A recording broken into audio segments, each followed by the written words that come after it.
Hoxe tócame sesión doble. Unha segunda introdución, esta xa personalizada, en relación coa intervención, coa ponencia da profesora Marcos Sánchez.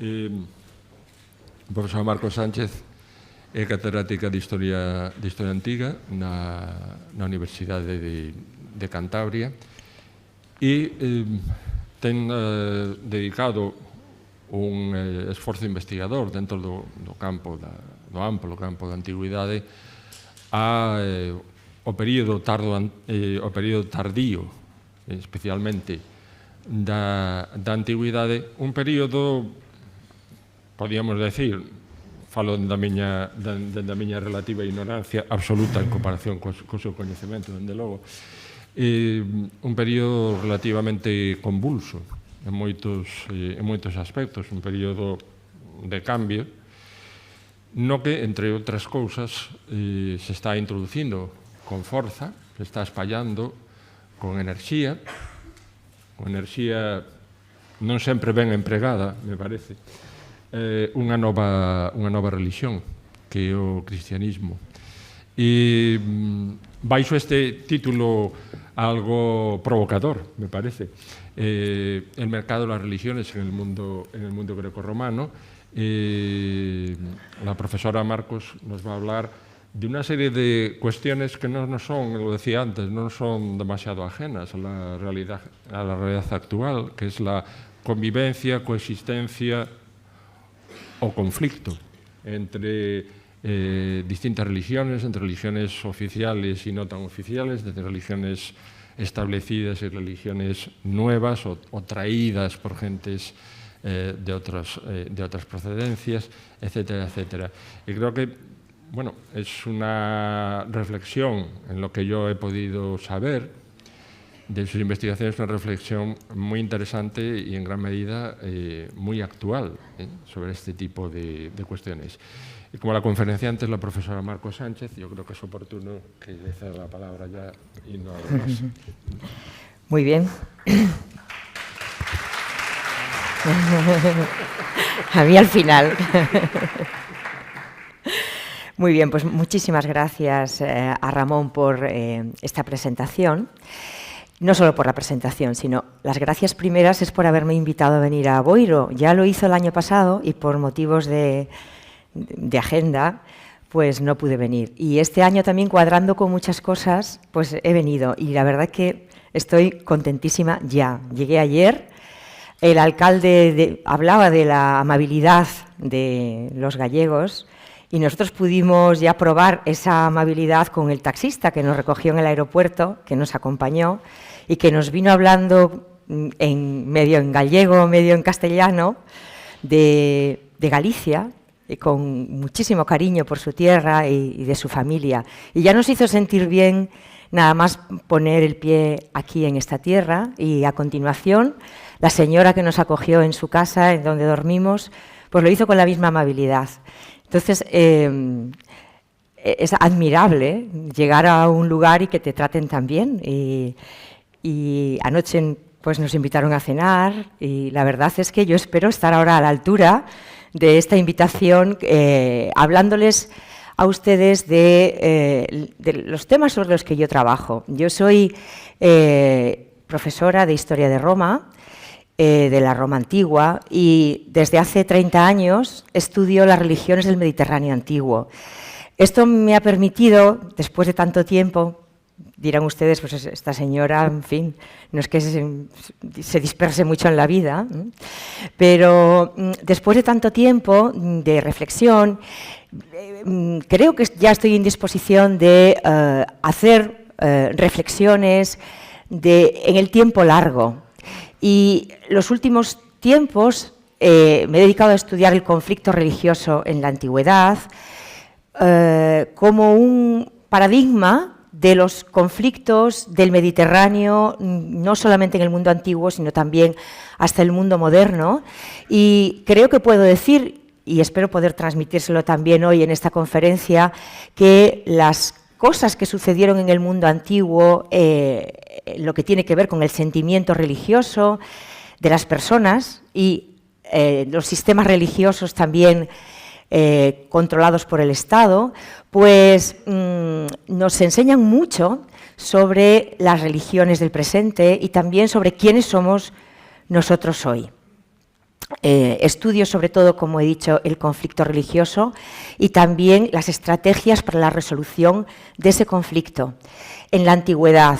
Y cada vez me doy más cuenta de que ese mundo antiguo que nos es tan lejano en muchas cosas y tan cercano en otras, nos puede ayudar a reflexionar sobre el lugar en el que nos encontramos hoy. Yo he disfrutado muchísimo en este tiempo. Si no fuera disfrutando, uno no aguantaría, digamos, la presión que los investigadores tenemos hoy para, en primer lugar, conseguir recursos para nuestro trabajo, porque las administraciones públicas nos dan muy poco en nuestras universidades y tenemos siempre que luchar por ello.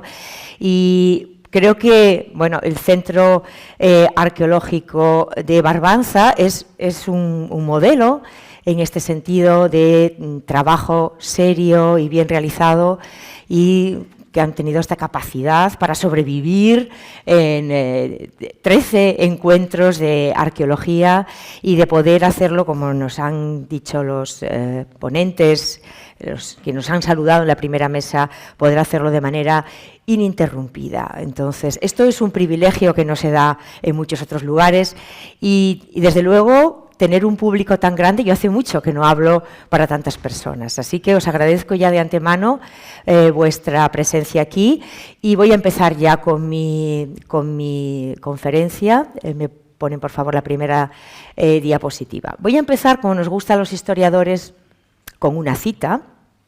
Es una cita de Cicerón. Cicerón era un político y un filósofo del siglo I a.C., que vivió en el momento de la crisis final de la República Romana. La República Romana duró 500 años, un sistema político muy, muy estable, y los últimos siglo y medio del cambio de era fue un periodo muy convulso, y la República cayó y pasó un nuevo régimen político que conocemos como el Imperio Romano. Yo voy a hablar aquí sobre todo de la época imperial romana, del Mediterráneo, de la época greco-romana, de ese periodo que es el que mejor conozco. Y quiero empezar con esta cita. Bueno, todo el mundo ha oído hablar de Cicerón, no todo el mundo lo ha leído, y esto es un pequeño fragmento de una obra que se llama Sobre la naturaleza de los dioses. Lo voy a leer y después lo voy a comentar y voy a explicar por qué he escogido este fragmento para hablar de un tema tan grande como el que voy a tratar aquí, que es las transformaciones del mercado religioso del Mediterráneo en la época imperial. Celio escribe que Cayo Flaminio, tras haber descuidado los deberes de la religión, cayó en la batalla del lago Trasimeno. Este era el cónsul que se enfrentó junto con otro cónsul a Aníbal en la Segunda Guerra Púnica y entonces fue derrotado. Esto está en el norte de Italia, el lago Trasimeno, norte-centro de Italia. Fue derrotado, cayó al lago, él y su cadáver creo que no apareció nunca y con él murieron muchos de sus soldados. Entonces, dice, Cayo Flaminio, tras haber descuidado los deberes de la religión, cayó en la batalla del lago Trasimeno, en la que se infligió al Estado una tan grande herida. Fue la primera gran humillación que tuvieron los romanos con un enemigo formidable, como fue Aníbal. Después, en la siguiente conferencia, vamos a oír hablar otra vez de enemigos formidables, en este caso en la península ibérica. El destino de estos hombres puede muy bien servirnos para indicar que el esplendor de la República, del Estado, se debía al mando de aquellos que obedecían a los dictados de la religión. Y, si queremos comparar nuestras características nacionales, las de los romanos, con las de los pueblos extranjeros, veremos que, mientras que en otros aspectos somos solo iguales o incluso inferiores a los otros, sin embargo, en la religión, es decir, en la reverencia que damos a los dioses, somos muy superiores. Así es como los romanos se entendían a sí mismos, como un pueblo extremadamente religioso que también se sentían superiores a los demás, porque los romanos, esto es un poco de retórica, pero como nos dice Cicerón, puede que en las demás cosas seamos iguales que los otros pueblos, pero en la religión somos muy superiores. En el mundo antiguo no había ateos. El ateísmo es un estado de ánimo bastante moderno. Había gente que no creía en los dioses, incluso sacerdotes que practicaban la religión romana. En el mundo romano las actividades religiosas estaban en manos de los políticos, de los magistrados, y algunos de estos magistrados no creían en los dioses. Por ejemplo, si en la sala hay personas que conocen el mundo antiguo, este es el caso de Plinio el Viejo, un gran naturalista, un gran escritor que murió en la erupción del Vesubio. Él decía que no podía creer en el mundo que voy a describir luego de los dioses, en el mundo politeísta, pero incluso no creyendo en los dioses, todo el mundo en la antigüedad era devoto, es decir, sentía un compromiso con el Estado, que voy a explicar ahora, una estrecha relación entre religión y política que caracteriza al mundo antiguo y que ha caracterizado la historia de Europa hasta hoy mismo, y que incluso sin creer practicaba la religión, porque esto era esencial para el Estado. En este sentido, Cicerón tenía razón, es decir, todo el mundo en Roma y en Grecia era devoto de sus dioses, aunque no creyera en ellos. A ver si al final me da tiempo a explicar cómo hoy también, incluso los ateos, voy a hablar de Europa sobre todo, siguen siendo personas muy religiosas, por lo menos que practican la religión de una manera más o menos superficial, pero participan de ella. Les traigo una imagen. Esta imagen representa a la diosa Roma. Es una representación del espíritu romano, del imperio romano, de la República Romana, representada en esta mujer fuerte que lleva un yelmo y en la mano derecha lleva una imagen de la diosa Victoria. La diosa Victoria es alada, porque la victoria lo mismo viene que se va. La lleva en sus manos y está sentada sobre una panoplia de objetos militares que se ve ahí, y enfrente de la diosa Roma, que como digo representa el espíritu del Estado, hay un altar para los sacrificios y encima del altar hay una cornucopia que está llena de objetos que representan la prosperidad de Roma. Para los romanos eran un pueblo muy guerrero. Desde el primer día de la historia de Roma hasta el último, siempre hubo guerra en Roma, y para ellos la victoria era un valor fundamental. Y la victoria no podía conseguirse sin la ayuda de los dioses. He puesto aquí la palabra cultus deorum, que aparecía en la frase que antes, en el fragmento que cité de Cicerón. El cultus deorum era la esencia de la religión, es decir, la práctica religiosa de todo lo que tenía que ver con vamos a ver cómo le explico esto, que es una cosa compleja y sencilla a la vez. Es decir, todo el ritual que acompaña a las expresiones religiosas para que el Estado pudiera comunicarse con los dioses.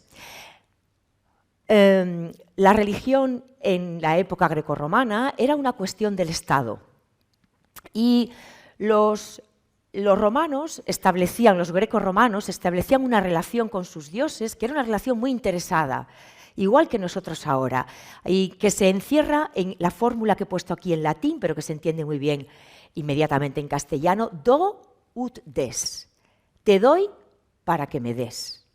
Digo, era una relación muy interesada porque para los romanos tienen un alto sentido de la utilidad, que se expresa en todas las formas de la vida, pero para ellos los dioses eran buenos en tanto en cuanto eran útiles.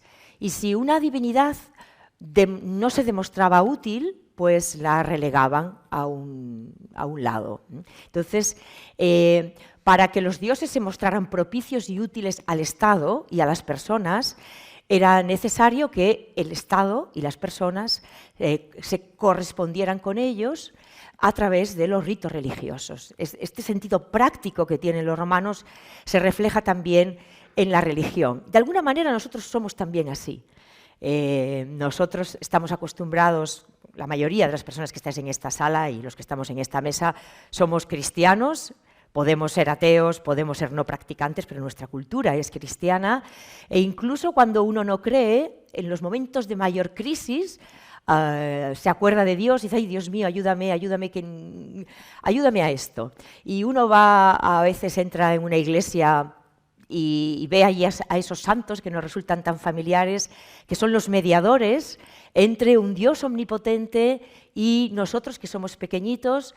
Y entonces, en los momentos de tormenta, acudimos a Santa Bárbara, o en los momentos de crisis amorosa, a San Antonio. Y si ellos no nos ayudan en lo que les pedimos, nosotros no nos sentimos agradecidos a ellos. Entonces, este sentimiento tan utilitarista de la religión que tenemos en Occidente nos viene del mundo antiguo. El mundo grecorromano de la antigüedad tardía era un mundo lleno de dioses. Me gusta muchísimo esta expresión y la he tomado de un libro de un historiador británico de la Universidad de Cambridge, que se llama Keith Hopkins, A World Full of Gods, el extraño triunfo del cristianismo. Este libro no está traducido al español, está en inglés y es un libro muy interesante, también muy polémico. Siempre que hablamos de religión sembramos un poco de polémica. Probablemente yo aquí voy a herir alguna sensibilidad, pero no es esa mi intención, porque la religión forma parte de nuestro ADN y, por tanto, es algo extremadamente sensible. Lo que relata en este libro Hopkins es una especie de novela en la que trata de explicar por qué un mundo politeísta, en el que todos los dioses convivían entre sí de una forma bastante pacífica, quizás menos pacífica de lo que se escribe a veces, pero de una manera armoniosa, un mundo en el que cabían todos los dioses. Ahora vamos a ver cómo se practicaba la religión en el mundo antiguo, por qué ese politeísmo tolerante desapareció tras el triunfo del cristianismo. ¿Qué ocurrió para que una religión monoteísta, que venía minoritaria, pequeñita, que venía del Extremo Oriente, de Judea, pudiera imponerse hasta llegar a desbancar al resto de las religiones en muy poco tiempo? A ver si me da tiempo a explicarlo todo, que no creo, pero en menos de 200 años, esta religión cristiana que había nacido en ese espacio tan pequeño se había difundido por todo el Mediterráneo hasta llegar aquí, a la península ibérica. Los primeros documentos que tenemos nosotros del cristianismo en la península ibérica son de mediados del siglo III, pero eso no quiere decir que no hubiera cristianos antes. Y las evidencias del siglo III nos hacen entender que había cristianos en toda la península ibérica. ¿Qué ocurrió para que esa religión, primero, se difundiera tan rápido en el Mediterráneo, consiguiera tantos adeptos? ¿Y qué ocurrió para que a principios del siglo IV, en la época del emperador Constantino, estuviera en disposición de desbancar al resto de las religiones, que eran religiones milenarias, algunas de ellas, y se convirtiera en una religión hegemónica? Esto lo explica Keith Hopkins en este libro con mucha imaginación. Voy a explicar primero cómo era el panorama de las religiones en el mundo grecorromano y después voy a tratar de explicar cómo se transformó este mundo hasta llegar a ser el mundo familiar en el que nosotros nos desenvolvemos hoy, es decir, el mundo cristiano. En la antigüedad grecorromana, las personas practicaban la religión a distintos niveles. En primer lugar estaba el grupo de las religiones cívicas, que son las religiones del Estado, las religiones de la polis o de la civitas, de la ciudad. Luego lo voy a ir explicando sobre las diapositivas, porque así es muchísimo más entretenido, pero avanzo ya que el Estado romano tenía unas religiones que eran propias del Estado y que unas religiones en las que todo el mundo tenía que participar. Podía hacerlo de una manera muy pasional o de una manera completamente fría y distante, pero era necesario practicar porque si uno no lo hacía, entraba en riesgo la seguridad del Estado. Eran los dioses del Estado para que Roma tuviera buena salud, para que Roma fuera una potencia hegemónica triunfante. Los ciudadanos romanos debían rendir culto a los dioses del Estado. Esto no era elegible. En segundo lugar, se practica a un nivel étnico, es decir, en el mundo grecorromano había religiones étnicas que son las religiones del grupo en el que uno ha nacido y que uno no escoge tampoco. Son las religiones de su tierra, serían las religiones, por ejemplo, propias del mundo galaico antes de que llegaran los romanos. Había también dioses que pertenecían a la familia y que a uno le venían dados. Los dioses de la familia en el mundo grecorromano no se eligen y es responsabilidad, como veremos luego, del pater familias y de la mater familias, del hombre que dirige la casa y de la mujer que dirige la casa, perpetuar estos cultos. Había dioses que eran propios de la profesión que uno ejerce y que uno tampoco elige. Y después entramos, bueno, había cultos heredados, voy a dejar otros, cultos que uno hereda, por ejemplo, como vamos a ver luego, si uno compra una finca y dentro hay un templo, ese templo es tuyo y los dioses que están dentro del templo lo son también. Si uno compra un bosque, los dioses que habitan el bosque son sus dioses y no puede cortar los árboles que los alojan. Y si uno compra una finca y tiene una charca o tiene un riachuelo, como hay tantos en Galicia, esta mañana cuando me desperté se oía el riachuelo al lado y pensaba que llovía, pero no era lluvia, es el agua, ahí habitan las ninfas, que son las divinidades del agua dulce. Y en el mar de Galicia están las divinidades del agua salada, que son las nereidas. Cuando uno se baña tiene que tener mucho cuidado, porque las nereidas están ahí y las nereidas, no sé si habéis visto alguna, pero están. Las nereidas viajan por el mar en lomos de delfines o de caballitos de mar. Y esas divinidades hay que respetarlas. Por eso, si en vuestros prados o en vuestras fincas tenéis árboles sagrados o tenéis agua que corre, ahí dentro están las ninfas y por eso hay que respetarlas. Hay que ver, los romanos tenían un ecologismo natural, no podían destrozar nada que fuera natural porque ahí habitaban sus dioses.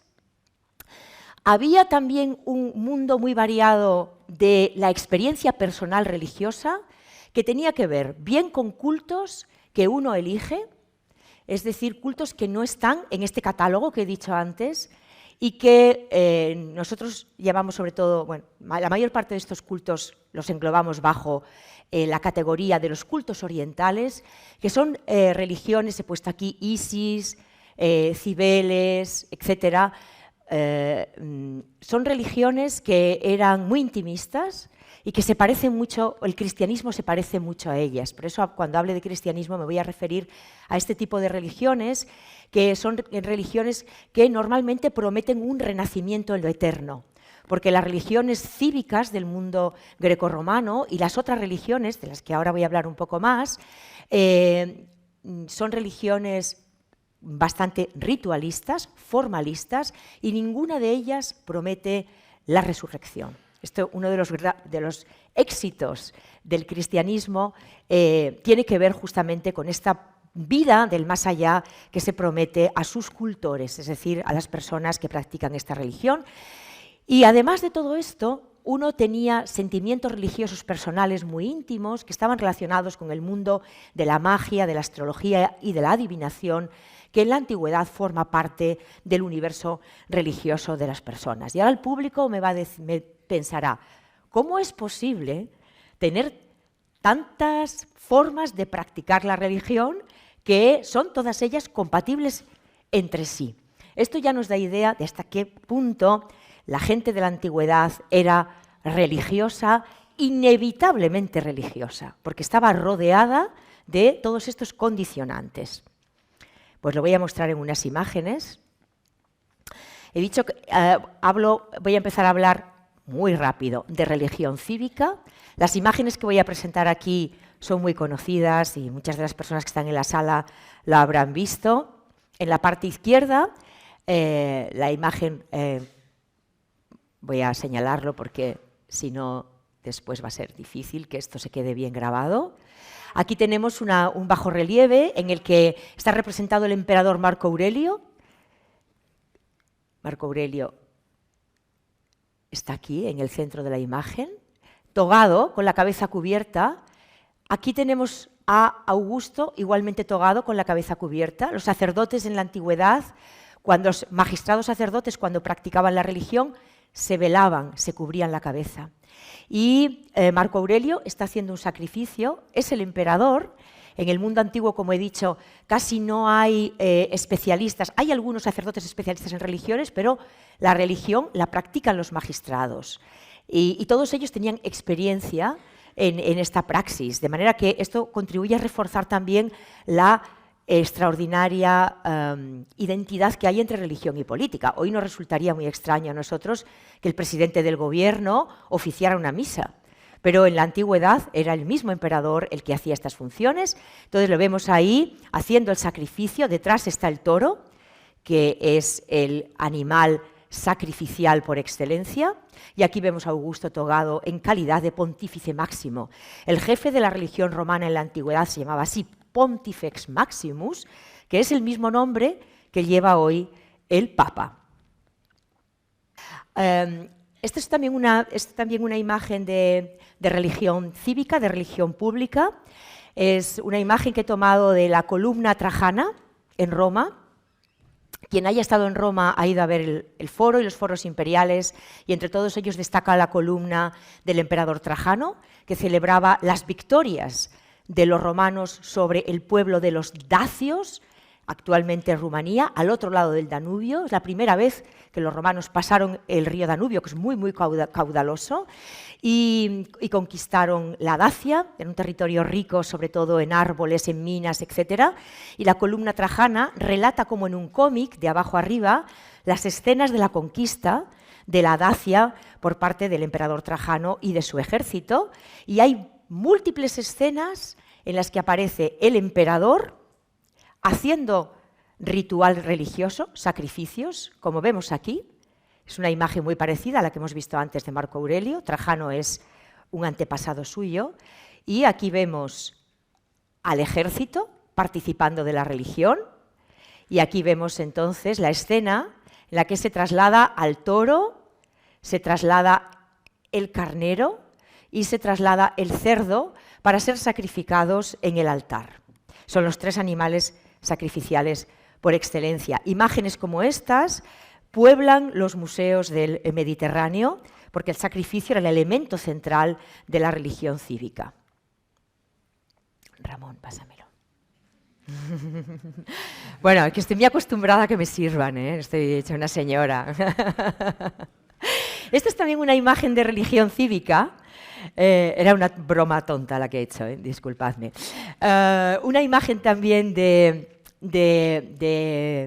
religión cívica. Es una imagen mucho menos conocida, procede de Pompeya y representa, la calidad no es buena, pero lo que representa esta imagen son orantes, personas que están rezando con los brazos levantados. En la antigüedad se rezaba así, hacia arriba. Esta es una imagen que nos resulta quizás familiares a las personas que vayan a misa, porque en el momento de la consagración el sacerdote levanta las manos hacia arriba y dice unas palabras. Esto es ritual romano, porque el cristianismo es una religión romana.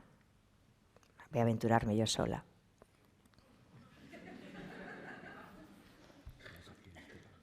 ¿Ya lo he hecho bien, Ramón? Ah, bueno.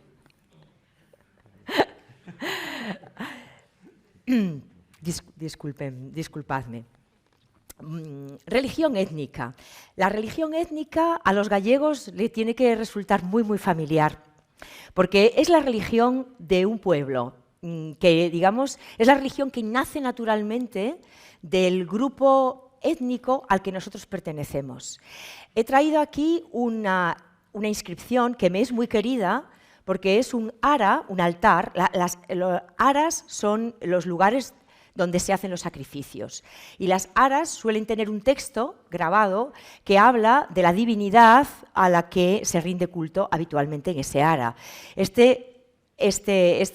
que traigo aquí es la invitación que nos mandó el Museo Arqueológico de Santander para ir a escuchar una conferencia que se llamaba Un ara especialmente ilustrativa, la de Kabuniaeginus. Esto es una divinidad que no es romana. Este es un nombre indígena, es un nombre que habla de un dios local. Como yo vengo de un lugar, de un pueblecito muy pequeño, una aldea, como se dice aquí, que se llama Cabuérniga, quiero pensar que este es el dios de mis antepasados, Kabuniaeginus. Este es el dios que debía rendirse culto en algunas de las aldeas de Cantabria y que lo rendía culto todo el mundo o algunas personas sin que lo eligieran. Y esto es religión familiar. En las casas del mundo grecorromano había un pequeño altar como el que hay aquí, que se llama el larario, donde estaban alojados los dioses Lares y Penates y otros dioses que son los dioses de la familia. Los Lares protegen la despensa de las casas, sobre todo. Los Penates son los dioses de los antepasados. En la antigüedad se creía que cuando alguien moría, el espíritu se convertía en una especie de divinidad a la cual había que rendirle un culto anual. Por eso nosotros vamos a ver a nuestros muertos una vez al año. Esto es también una costumbre de la religión romana. Y que si se rendía este culto anual, se les llevaba coronas, se les llevaba vino, se hacía un banquete, esos dioses de los antepasados se nos hacían propicios a nosotros y cuidaban y velaban de los miembros del clan, de la familia, y estaban representados con unas estatuillas en el altar familiar, del atrio de la casa. Y el pater familias, o aquí normalmente la señora de la casa, la mater familias, le rendía culto cada día. Y bueno, esta es una divinidad impresionante, aquí se puede ver este cuerpazo que tiene Hermes. Hermes es un dios grecorromano, es el mensajero de los dioses, por eso lleva alas en sus pies, y Hermes era también el dios de la palestra, el dios del gimnasio de la antigüedad. Sabéis que en el mundo grecorromano la gente era muy aficionada a la palestra, a ir a hacer deporte, como hacemos nosotros hoy, en la convicción de que la belleza del cuerpo era un espejo, un reflejo de la belleza del alma. De manera que cuanto más bello es el cuerpo, mayor belleza y categoría interior tenemos nosotros. Ese era el espíritu, digamos, esa era la filosofía que estaba detrás del culto al cuerpo, que hoy está completamente desaparecida, esa parte filosófica. En todas las palestras estaba Hermes, y cuando se entraba a la palestra se le hacía un pequeño sacrificio, una reverencia al dios Hermes, de manera que también este era un dios nuestro. Y aquí voy a pasar muy rápido, porque claro, ya no sé cuánto tiempo llevaré, pero ya me llevo mi buena media hora, tranquilamente. Entonces, estas son unas inscripciones muy famosas que vienen de Spoleto, de Italia, del siglo III, que hablan, bueno, como esta presentación luego va a estar disponible, que hablan de bosques sagrados en los cuales uno no puede cortar, no puede, a no ser que sea en el sacrificio que se hace anualmente, no se pueden cortar los árboles, porque eso es ilegal, y si alguno profana un bosque sagrado, tiene que hacer una expiación ofreciendo un buey a Júpiter y pagando, que esto era también muy importante, 300 ases de multa, y hay una persona que se dedica a velar por ello. Una pincelada solamente sobre estas religiones orientales que uno elige. Esta es una pintura que viene de Pompeya, del templo de Isis en Pompeya, en la que aparece representado, esto es muy bonita esta pintura, porque aparece representado un orante se ve en el centro, aquí en la parte baja de la imagen. Aquí tenemos el altar, tenemos un ayudante y un orante que está haciendo un sacrificio a Osiris, está representado aquí por su sarcófago. Y finalmente el mundo de la magia. La gente del mundo antiguo todos eran muy supersticiosos, nosotros somos también tremendamente supersticiosos, y aquí vemos, esta es una escena de teatro en la que aparecen representados unos personajes enmascarados, representando a mujeres, dos mujeres que están consultando a una adivina. El mundo de la magia en la antigüedad estaba muy unido a lo femenino. Y aquí aparece una tablilla de maldición. Las tablillas de maldición son muy comunes en la antigüedad. Estas que están aquí, estas tablillas de maldición, están escritas en griego, estaban hechas en plomo, se escribe la maldición en el plomo, que es muy fácil de manipular, se cierra, se ata y se tira normalmente a un lugar de aguas, y esto funcionaba en el mundo antiguo. Esta es muy fácil de leer, pero otras son muy difíciles. Esta costumbre de tirar cosas propiciatorias a las aguas se conserva hoy. Es muy raro no llegar a un santuario donde haya agua y no haya monedas. Voy a hablar ahora del mercado de las religiones, pero lo voy a hacer también de una manera muy sintética. ¿Cómo interactuaban las religiones del Mediterráneo? Pues en la época imperial, yo me imagino al Mediterráneo como un mercado en el cual uno puede salir con esta cesta que tenemos aquí, sale al mercado y lleva ya en la cesta unas cuantas religiones, que son las religiones que le vienen dadas, pero a la cesta puede ir echando dentro todos estos otros cultos que pertenecen a los demás. Si yo soy cántabra y vengo a vivir a Galicia en el siglo I después de la era, aquí meteré a mi cesta otros dioses. Y si de aquí me fuera a Siria, y en el mundo antiguo la gente se movía muchísimo, metería otros dioses. Y en esta cesta caben todos. Si uno entra en Wikipedia y pone divinidades romanas, por ejemplo, he puesto las que empiezan por V, pero podría haber puesto cualquier otra, aparece un catálogo enorme de divinidades. Necesitaríamos una cesta muy, muy, muy grande para meter todas las divinidades del mundo antiguo. Todas ellas cabían en esta cesta. Esta es la cesta de los politeístas, de los que creen en muchos dioses. Es una cesta que tiene de todo, tiene leche, tiene vino, verduras, aquí no está la carne, pero también tiene miel, tiene todo ello. Ahora vamos a ver la cesta de los monoteístas. En la cesta de los monoteístas no cabe nada más que una sola religión. En la cesta de los cristianos, en el mundo antiguo, hubo dos grandes religiones monoteístas en el ámbito del Mediterráneo de época imperial romana. Una es la religión judía, la he representado aquí con el candelabro de los 7 brazos, y la otra es la religión cristiana. Si uno escoge una de estas dos religiones, tiene que sacar de la cesta a todas las demás. Esto fue un enorme shock en el Mediterráneo, un shock muy fuerte para las mentalidades de los politeístas acostumbrados a convivir en este ambiente panorámico tan diverso y, en general, tan bien avenido. Aquí no voy a hablar de judaísmo, no voy a hablar, aunque se lo merecería, porque el judaísmo es una religión monoteísta, pero es una religión es una religión étnica, está estrechamente ligada a un pueblo. Y es una religión que no es proselitista en términos generales. Hay un pequeño proselitismo, pero no es muy grande. Y por tanto no afectó al mercado de las religiones. El cristianismo sí. Vamos a ver por qué.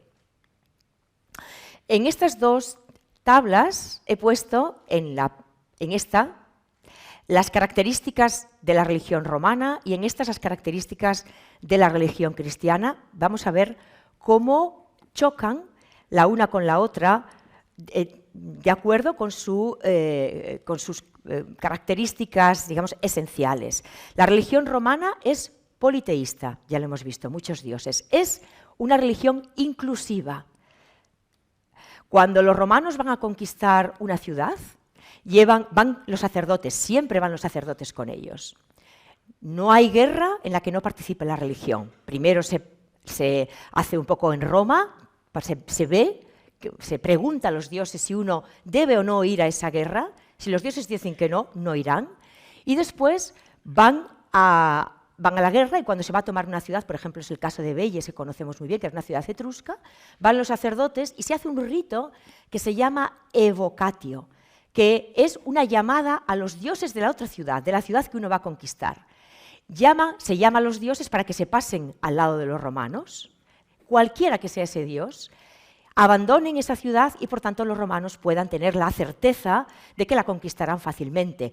Si los romanos conquistan la ciudad, el dios o la diosa, por ejemplo la diosa Juno, llegó a Roma porque era una diosa de Veies, es incorporada inmediatamente al panteón romano tras una consulta al Senado. Es decir, el politeísmo romano nunca dejó de crecer. Plinio decía que no era posible saber cuántos dioses tenían los propios romanos. Es una religión sobre todo ritualista, sin credo, no existe el concepto de ortodoxia y no es una religión invasiva. El cristianismo es lo opuesto, monoteísta, exclusivista, ahora lo voy a explicar, altamente comprometida y sentimental. Hay una fuerte oposición entre verdad y falsedad y es una religión muy combativa. Estos son los ingredientes que hacen a una religión intolerante. Vamos a ver la siguiente diapositiva en la que lo voy a explicar mejor, porque ya voy trasladándome a la segunda fase de mi conferencia y poco a poco avanzando hacia el final.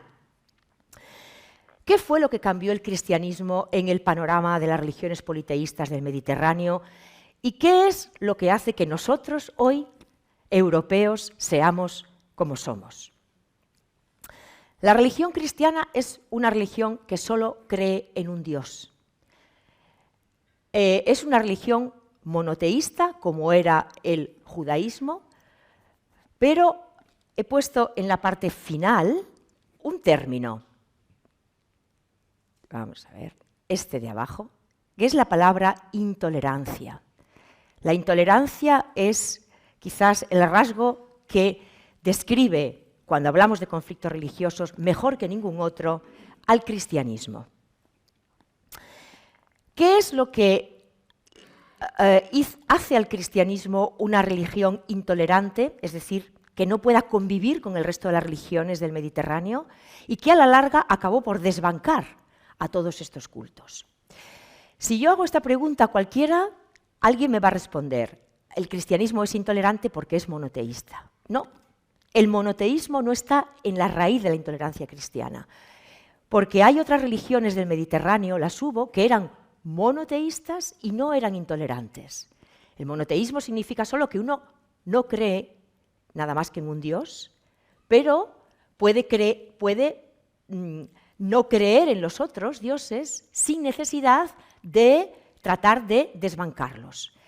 Las religiones politeístas, muchas de ellas tendían al monoteísmo, iban hacia arriba y creían en un Dios supremo. Sobre todo en el ámbito filosófico sí que se creía que había una divinidad suprema de la cual emanaban el resto de los dioses del politeísmo. En esto el cristianismo se parece mucho a las religiones tradicionales del Mediterráneo.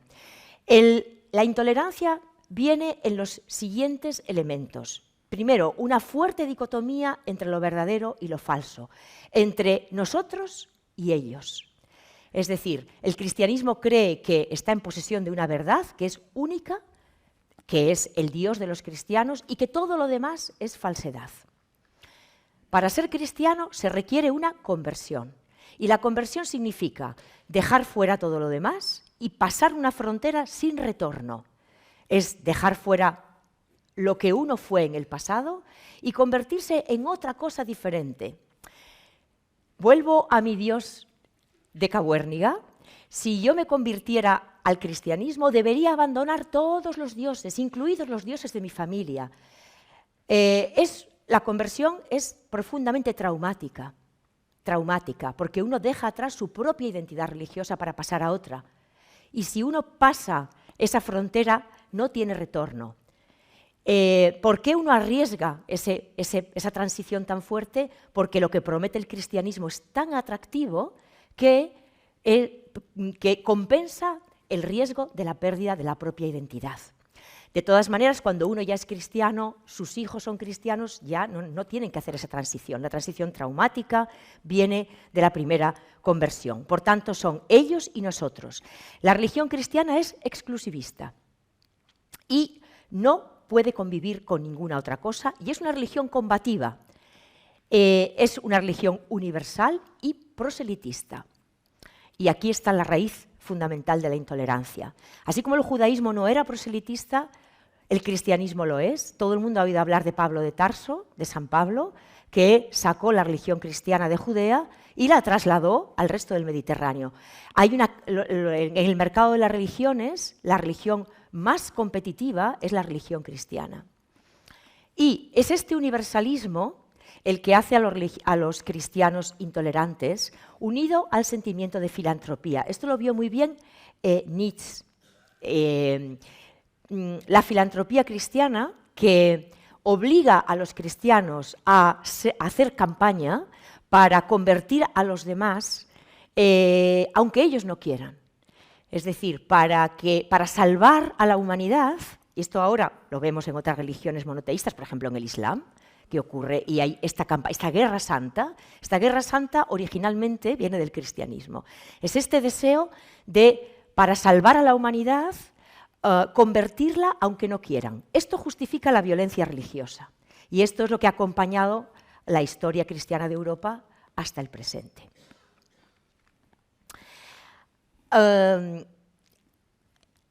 La imagen que vemos aquí a la izquierda es del emperador Constantino. Está en los museos capitolinos en Roma, es una imagen enorme de un tamaño, es un coloso. La he traído aquí porque en la época del emperador Constantino, a principios del siglo IV, este fue el primer emperador que se convirtió al cristianismo, y el Estado se empieza a poner del lado de los cristianos y coopera con ellos, con los cristianos, para erradicar al resto de las religiones. El cristianismo oficial, que se instaura en el Imperio Romano a partir del siglo IV, tiene 3 frentes de combate. En primer lugar, contra los paganos. En segundo lugar, contra la disidencia interna, contra la herejía. En el politeísmo no hay herejía porque no hay ortodoxia. En el cristianismo, la idea de que hay una fe única válida y de que cualquier desviación de esa fe es un delito de carácter religioso, se traduce en la definición de lo que es la herejía y en la persecución de los herejes. Es verdad que en el mundo antiguo no hubo muertes por razón de herejía, pero nosotros hemos vivido en España la historia de la Inquisición, y la historia de la Inquisición es eso, es la desviación del mundo cristiano. Y el tercero de los elementos de combate es el judaísmo. El sentimiento antijudío de los cristianos de la antigüedad ha alimentado la historia de Europa, creando este sentimiento antijudío, antisemita, que desembocó en la Segunda Guerra Mundial, en la persecución y muerte de varios millones de judíos. El origen de esa ideología está en el cristianismo. Voy a leer, no todo, pero sí 2 o 3 documentos para que podáis apreciar el lenguaje cristiano de la intolerancia. He recogido aquí algunos fragmentos legislativos de leyes, es decir, esto ya no es proselitismo, esto es que el Estado asume la ideología cristiana y pone las armas estatales, el derecho al servicio del cristianismo. Una ley del 341 dice que cese toda superstición, es decir, toda práctica pagana, que sea abolida la locura de los sacrificios. Quien lo incumpla sufrirá un castigo apropiado de inmediata sentencia. Voy a ir a la última para no consumir mucho tiempo, el 391. Esto es una ley del emperador Teodosio, que era un emperador hispano, un emperador que dictó que el catolicismo, que es nuestra religión hoy, fuera la única de las religiones del Estado. Dice, nadie tendrá derecho a realizar sacrificios, nadie merodeará por los templos, no te puedes ni acercar al paganismo, nadie visitará los santuarios, todos reconocerán que está prohibido entrar en los templos por la presente ley, de manera que si alguno intenta hacer algo relacionado con los dioses o los ritos sagrados, contraviniendo esta ley, que sepa que no será eximido del castigo por ninguna concesión de favor imperial. Si cualquier juez, etcétera, está en connivencia, será castigado con el pago del tesoro de 15 libras de oro, que era una gran cantidad de dinero, y los funcionarios de su oficina la misma suma, a no ser que se hayan opuesto con determinación a ello. Esto es para evitar la connivencia de los funcionarios que podían ser paganos y que hacían la vista gorda. Pagará el juez y toda su oficina con ellos. Apóstatas. La apostasía, como sabéis, es abandonar un credo en el que uno se encuentra instalado, en este caso el cristianismo, para volver al politeísmo, porque hubo casos de estos, de que alguien se transfirió a esta religión y luego no se sentía allí cómodo. O bien porque se pasara al judaísmo. Dice, a los cristianos bautizados que se pasan a los ritos y cultos paganos les negamos la posibilidad de hacer testamento en favor de cualquiera, de manera que quedan apartados de la ley romana.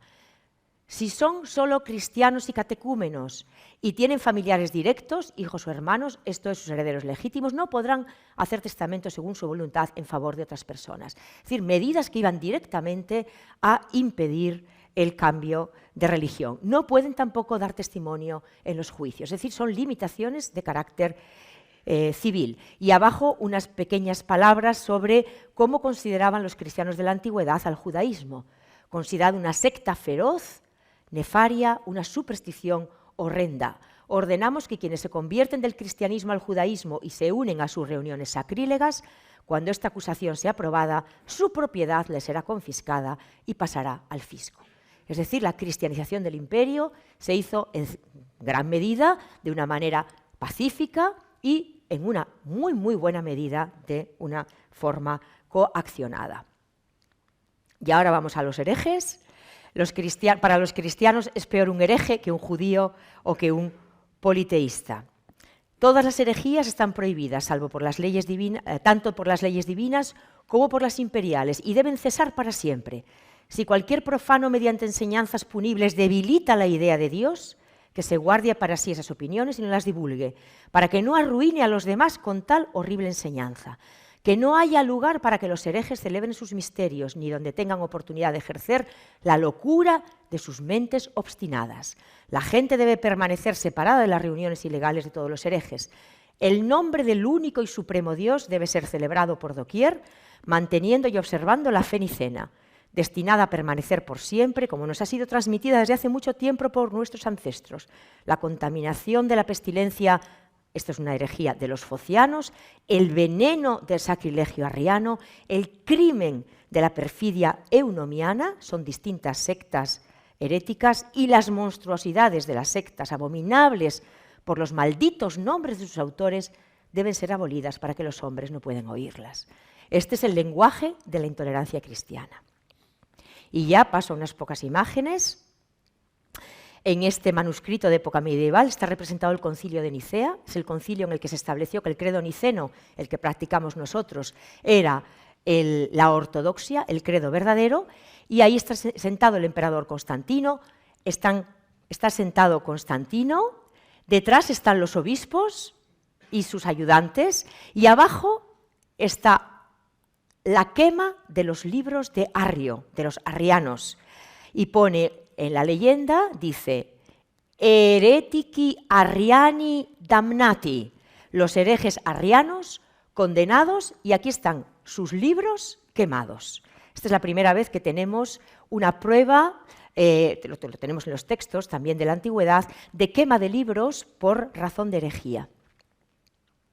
Y he traído una imagen de la película Ágora, de Amenábar, que seguro que muchas de las personas que están en la sala hoy han visto.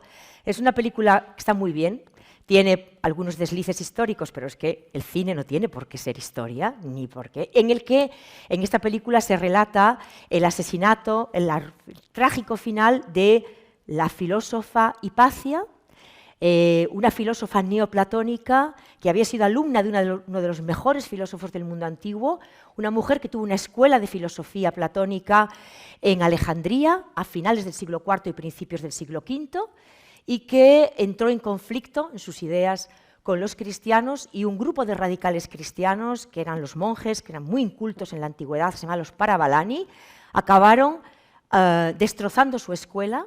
En la película están muy bien esas imágenes en las cuales Hipatia con sus discípulos se abraza a los papiros y trata de sacarlos de su biblioteca, que era un templo, el Serapeo. Es curioso porque la filosofía antigua estaba en los templos religiosos, se abraza a ellos y trata de sacarlos cuando incendian el Serapeo, del cual todavía quedan restos. Y Hipatia fue arrastrada por los monjes cristianos por la ciudad de Alejandría y descuartizada. Es la última casi de los últimos reductos de una luchadora por los ideales filosóficos paganos. Y aquí tengo dos ejemplos, ya ahora sí que voy a ir terminando. El que tenemos aquí a la izquierda, he traído ejemplos de ocupación cristiana de espacios sagrados. Este es el templo de Antonino Pío y Faustina, está en el Foro Romano, y lo que hoy se ve en el Foro de Roma son estas columnas del templo pagano, y dentro una iglesia. La iglesia ha habitado el espacio del paganismo. Esto se da en arqueología, los arqueólogos lo saben muy bien. Donde hay una iglesia, debajo hay que buscar el templo, hay que buscar un templo, ahí está. En época de ocupación musulmana está la mezquita, la iglesia y debajo el santuario. En la creencia de que existe una dinamis religiosa, una fuerza religiosa que todo el mundo debe respetar. Por eso, antes de destruir, es mucho mejor ocupar. Y de estos casos hay muchísimos en el Mediterráneo. En esta diapositiva de la derecha, esto es del templo de la diosa Isis en Philae, en Egipto, cuando los cristianos ocuparon Egipto y cristianizaron el espacio. Lo que hicieron fue poner cruces en el templo, no destruirlo, sino poner estas cruces coptas. Y este es un ejemplo de destrucción de un mosaico judío. Aquí tenemos el candelabro de los 7 brazos, y es del siglo III después de Cristo, de la sinagoga de Filipópolis, y es la destrucción del mosaico. Y ya finalmente, este es el templo de Bel en Palmira. Voy a acabar con unas imágenes muy trágicas. Palmira era un vergel en medio del desierto de Siria, una ciudad que luego fue hecha romana, y había un gran sincretismo de culturas y una gran cantidad de templos a dioses de múltiples divinidades. Este era el templo del dios Bel, que era un dios local, un dios étnico, que luego fue templo de Zeus. Después se convirtió en una iglesia cristiana en época bizantina y luego en una mezquita en el siglo XII. Es uno de los ejemplos que tiene mayor recorrido de apropiación de espacios sagrados y fue destruido en 2015 por el Daesh. Así. Esto no se puede ya volver a ver nunca más. Y es verdad que las vidas humanas valen más que nada, pero esta es una imagen que a quienes nos dedicamos al estudio del mundo antiguo y para los arqueólogos es extremadamente dolorosa, porque este es un patrimonio que nunca más se volverá a recuperar. Y esto es el producto de la intolerancia religiosa, que se une también a muchos factores políticos, etc. Este es el mundo que yo estudio y este es el mundo que nos ha acompañado hasta el día de hoy y que, desde luego, parece que no va a tener fin.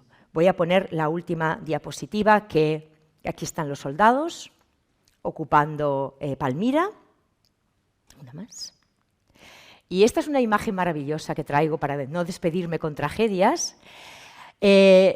Son mujeres, estos son mujeres veladas con el velo en un bajorrelieve del destruido templo de Bel en Palmira. Es una representación del siglo I y en la imagen de la derecha vemos a las mujeres que están presenciando una procesión religiosa en la que se llevan objetos a lomos de un camello. Y las he traído, bueno, primero para rendir culto a las mujeres de la antigüedad. Antes hemos visto a Hipatia, porque tan pocas veces son visibles, a pesar de que tenemos tantos testimonios, ¿no?, de su vida y todavía tan poco estudiadas, pero porque ilustra la continuidad entre el pasado y el presente. Hoy vemos a mujeres cubiertas en el mundo árabe de la cabeza a los pies, en la antigüedad también estaban así, y aquí las vemos bien como participantes o bien como espectadoras de una procesión religiosa. Y por mi parte, pues nada más, agradecerles su atención. Muchas gracias. Muchas gracias.